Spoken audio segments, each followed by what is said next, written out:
Assalamualaikum warahmatullahi wabarakatuh. Halo teman-teman semua, berjumpa lagi di channel Galeri RNSW.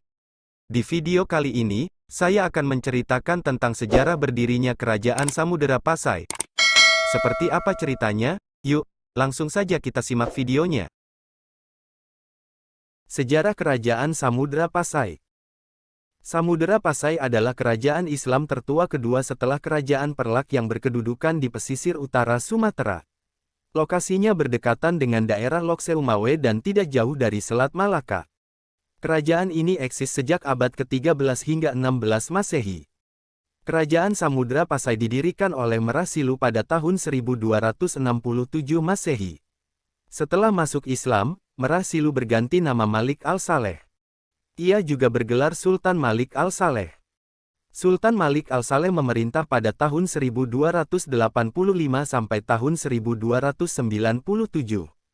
Pada masa pemerintahannya, ia didatangi seorang musafir dari Venetia, Italia pada tahun 1292, bernama Marco Polo. Melalui catatan Marco Polo, diketahui bahwa Raja Samudera Pasai bergelar Sultan.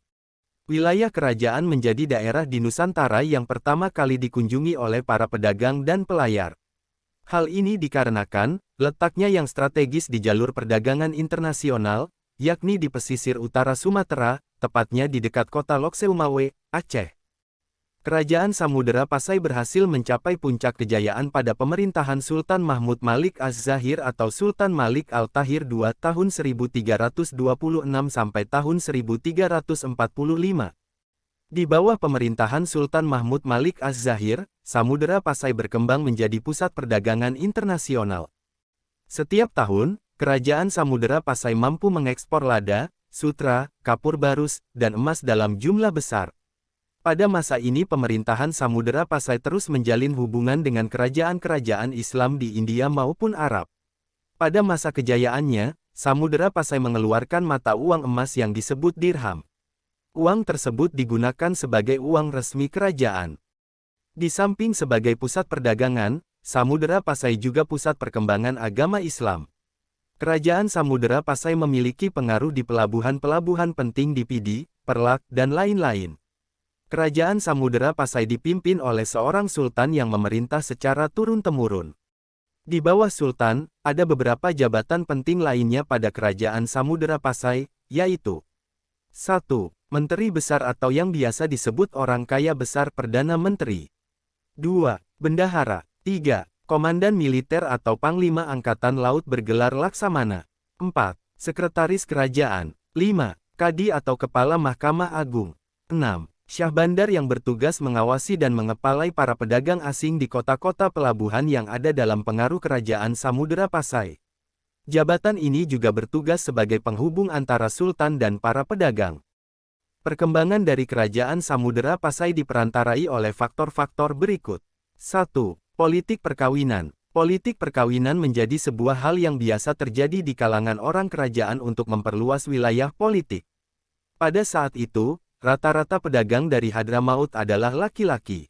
Oleh karena itu, banyak bangsa timur mengawini penduduk Nusantara sehingga pengaruh penyebaran Islam di Samudera Pasai semakin kuat. 2. Politik perdagangan. Pada masa itu, pemegang kunci perdagangan di sana adalah pedagang Islam. Mereka menjadi pemegang monopoli perdagangan dari dan ke Eropa. 3. Politik penaklukan.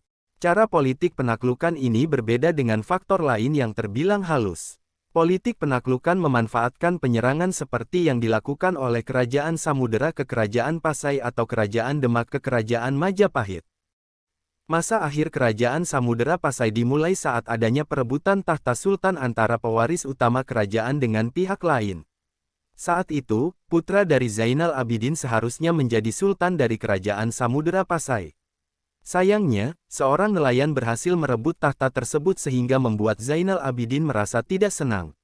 Rasa tidak senang itu membuatnya membunuh si nelayan sehingga Zainal Abidin pun naik tahta. Masa akhir Kerajaan Samudera Pasai juga ditandai dengan mulai sepinya pelabuhan di Pasai yang membuat pantai di pelabuhan tersebut mulai dangkal, sehingga membuat banyak kapal pedagang pindah ke pelabuhan Malaka. Sejak saat itu, perdagangan dan penyebaran agama Islam yang dilakukan Samudera Pasai kian menurun, serta banyaknya warga Samudera Pasai merantau ke Jawa Timur yang merupakan wilayah kekuasaan Kerajaan Majapahit. Selain karena sepinya pelabuhan di Pasai, kepergian sejumlah warga Samudera Pasai saat itu juga disebabkan oleh adanya serangan dari Portugis. Salah satu warga Samudera Pasai yang pindah ke Jawa Timur adalah Fathahillah atau Syarif Hidayatullah. Di Jawa, ia memutuskan berkarir sebagai panglima perang di Demak yang berhasil mengalahkan Pajajaran dan Demak. Setelah menjadi panglima perang, Fathahillah pun lantas sukses mendirikan kota Banten dan Cirebon. Kerajaan Samudera Pasai meninggalkan berbagai macam peninggalan bersejarah. Beberapa di antaranya adalah 1. Makam Sultan Malik Al-Saleh. Makam Sultan Malik Al-Saleh adalah makam pendiri dan raja pertama Kerajaan Samudera Pasai.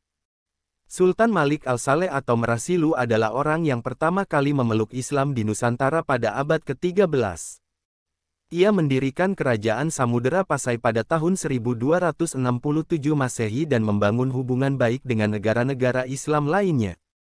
Makam Sultan Malik Al-Saleh terletak di Desa Samudera, Aceh Utara. Makam ini memiliki batu nisan dengan tulisan Arab yang merupakan bukti masuknya Islam ke Indonesia. 2. Makam Sultanah Nahrasiyah. Makam Sultanah Nahrasiyah adalah makam perempuan pertama yang memimpin kerajaan Islam di Indonesia. Sultanah Nahrasiyah adalah putri dari Sultan Zainal Abidin, Raja ke-11 Samudera Pasai. Ia naik tahta pada tahun 1511 Masehi setelah ayahnya wafat.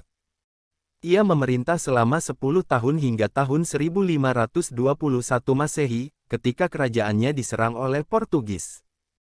Makam Sultanah Nahrasiyah terletak di Desa Beringin, Aceh Utara. Makam ini memiliki batu nisan dengan tulisan Arab yang indah.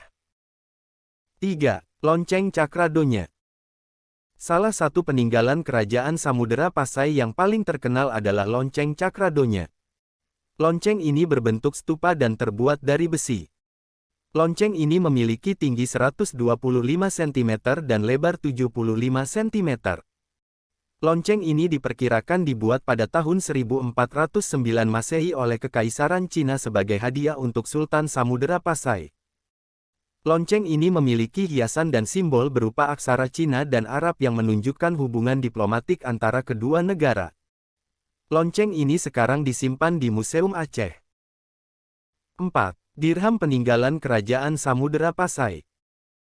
Dirham adalah mata uang emas yang digunakan oleh Kerajaan Samudera Pasai sebagai alat pembayaran dalam perdagangan.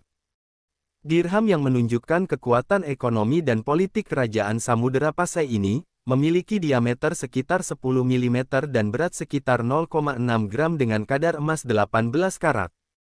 Pada satu sisi dirham tertulis nama Sultan Mahmud Malik Az-Zahir, raja yang membawa kejayaan bagi kerajaannya. Pada sisi lainnya tertulis nama Al-Sultan Al-Adil, yang berarti Sultan yang adil. 5. Hikayat Raja-Raja. Hikayat Raja-Raja adalah sebuah naskah sejarah yang menceritakan tentang para sultan yang memerintah Kerajaan Samudera Pasai. Naskah yang ditulis dalam bahasa Melayu dan diperkirakan berasal dari abad ke-141 ini merupakan sumber sejarah yang penting bagi Kerajaan Samudera Pasai, karena mengungkapkan asal-usul, silsilah, peristiwa, dan kebudayaan kerajaan tersebut. Naskah ini juga menunjukkan pengaruh Islam yang kuat dalam Kerajaan Samudera Pasai. Oke teman-teman, itu tadi cerita sejarah berdirinya Kerajaan Samudera Pasai. Semoga bisa menambah wawasan teman-teman semua ya. Terima kasih telah menonton video ini. Jika video ini bermanfaat, teman-teman bisa like dan subscribe channel ini. Sampai jumpa di video selanjutnya. Wassalamualaikum warahmatullahi wabarakatuh.